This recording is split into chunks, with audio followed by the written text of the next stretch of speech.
So welcome to this bonus session about how you can instantly improve your grades. I have some volunteers here, so you're going to see how this is done and some of the insights that they're going to get. And what we're going to do today is we're going to look at an extension of how to get the best grades with the least amount of effort. And I'm going to teach you just a few additional things that are not in the book, and we're actually going to do one exercise with the people in the room today to make absolutely sure that you maximize everything that you can do to get the best grades with the least amount of effort. The one thing I want to specify and be very specific about is that for every single person, what they're going to do is going to be different. So I'm going to go through a few things that are specific to each person. So what you're going to have to do is you're going to have to think a little bit about who you are so that you can determine what works best for you.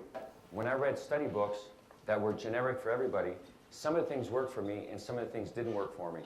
Very few books that I came across actually told me specifically as an individual how I could maximize my grades with the least amount of effort. So I'm going to go through a few things that are difficult to explain just in paper form. So the first thing I want to talk about is how you prioritize. How you prioritize depends on what it is that you're trying to accomplish. And if you remember from the first chapter, you have to have an outcome. And the 4 keys to success are: 1, know your outcome. 2nd is take action. Number 3 is find out what works and what doesn't. And number 4 is realign until you get number 1, which is your outcome. So depending on the outcome that you set for yourself, you're going to have different priorities. And what's going to happen inevitably during your course, the course of a semester, is your priorities are going to change and shift. So what's important is to constantly realign your priorities so that you know that you can meet your deadlines, which are usually assignments or exams. One of the things about priorities, though, is you have to think about certain things while setting those priorities. What I'm going to show you is the #1 study technique that I've used repeatedly, and I've taught to hundreds upon hundreds of students to instantly improve their grades. If you're in business, you can use the same exercise. But we're going to do this now, and I'm going to join them, and we're going to simulate something that you can call on demand to be able to improve how you specifically study. So if you're listening to this, what I want you to do is get a piece of paper and a pen, and I want you to actually go to a wall, and you're going to do this particular exercise. So come with me now. I want you to remember who here in high school had a list of their grades posted on a bulletin board. What I'm going to ask you to do now is to turn around. Turn around. Put your hand on the grades. Right next to the grades are all of your names. Take your eye and go directly to where your name is. You don't know if you've done well or if you've done poorly at this point. Ready? 3, 2, 1, lift your hand. Is the grade higher or lower than you expected? Whatever it is, why was it higher, why was it lower? Write it down on a piece of paper.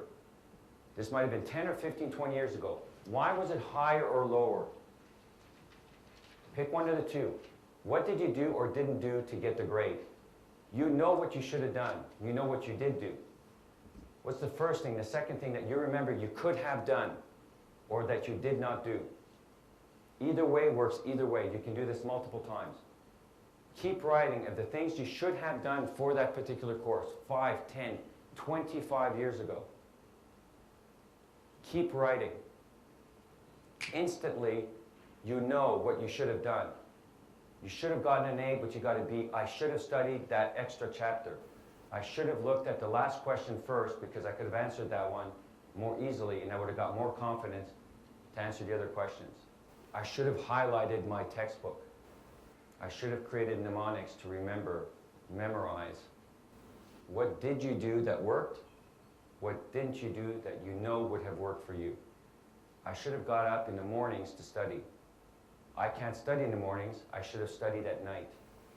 And if you're watching this, you need to be doing this exercise. And I know you're amazed that all these old people here are going back 10 or 15, 20 years. And they can instantly remember this stuff. And you're probably younger than they are, but you can do this from last semester or last year. So I'm going to ask you to stop. You can do this 20, 30, 40 times for different courses, and you can look at the positive and the negative. I used to do this exercise every single time I went to look at my grades. Because in that instant of fear, in that instant of joy, of ecstatic exuberation that, wow, I got the A+, it's that instant that recalls everything that you should have, could have, might have done. Now, I can guarantee you that if I looked at all of your lists, none of your lists are the same, are they? They're absolutely, every single one of them is different.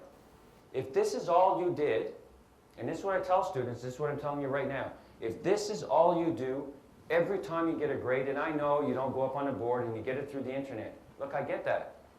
But the instant before you go click to check your grades, that instant before you go click, the instant before you actually see your grade in that email or on the bulletin board in your classroom, chat session, software, whatever it is that you get your grades from, it's that instant that you have to say, okay, when I have that feeling, it's exactly when you have that feeling, that emotion, you have to tap in and instantly, and you can see what I'm doing, it's that trigger, that instant. It's the only moment that you can actually recall. You can't say, oh, you know what, when I did physics in grade 11, it doesn't work, but I do have one thing, which are amazing strategies. There's nobody, you listening to this, there's nobody in this room that can't do what I just showed you, right? So what I would do to take notes, and I explained a little bit of this in the book, is these are my notes for some of the courses that I've taken. And I put them on a big piece of paper. Okay, so now these are pretty neat, but this is an entire chapter of a book.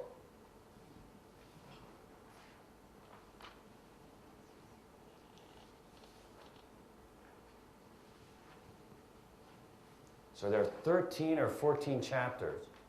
And every single element of that chapter, so you can see that the graphic elements are there.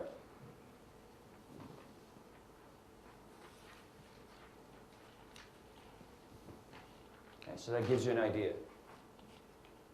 As I'm reading, speed reading, highlighting, I'm transcribing them to this.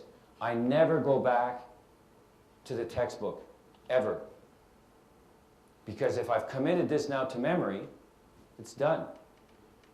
So by the time I've written all of this, I'll review it the day before the exam with absolutely no stress, because this is all I need to know for a thick textbook that's 1.5 inches thick. Okay. Chapter summaries. And I would never go back. Okay, so those are my highlights. Who's surprised that there's multiple colors? I was taught by the Harvard Business School case method. And the Harvard Business School case method basically means that you have a case of a company or of an industry, and then you look at it in multiple dimensions. One dimension is yellow, maybe it's accounting. Another one might be HR, another one might be marketing, and you'll have different colors. So I had different colors for different topics. For me to learn that this worked for me took years. And then it just took that strategy that I told you about previously, using the exercise on the wall. So in summary, every single person is going to use a different technique. All you need are exponential strategies that you can tap into instantly to radically change the results. I'd like to make it more complicated for you, but you know what? I just can't. But I think that you'd agree you can do this quite easily. So I want to thank you for listening today. I want to thank everybody here for participating. I look forward to hearing from you, your successes with better grades, better business results. It's been a great morning. I know I told you I'm not a morning person, but I got up this morning to do this just for you.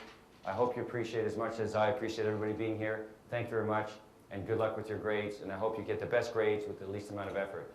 Thank you.